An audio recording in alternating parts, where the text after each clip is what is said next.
জিভে না জল চলে আসছে। কেন জানো? দেখো, চুলে স্পা করছিলাম, চুলে স্পা করা হয়ে গেছে, তোর মুখ ইয়ের সামনে যদি এই বাটিটা ধরে দেয়, কার না জিভে জল চলে আসে বলো তো? এত সুন্দর করেছে আমার বর যে আমি আর স্পা করতে করতে আর পারলাম না, খেতে চলে আসলাম।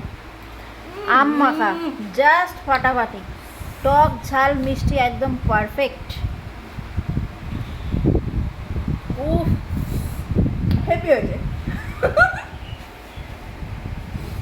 আমার সামনে দাঁড়িয়ে দাঁড়িয়ে বলছে হেভি হয়েছে, অথচ আমাকে দিচ্ছে না, নিজে একা খেয়ে যাচ্ছে। ও খায় না, ও ঝাল খায়, ও খায় না। অ্যাকচুয়ালি আমি টক খাই না, কিন্তু গন্ধটাই না জিভে জল চলে আসছে, কিচ্ছু করার নেই।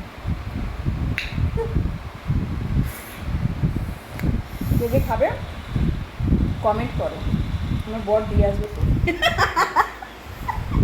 আর যাই হোক হেভি করতে পারে। কোথায় গেল দেখতে পাচ্ছি না।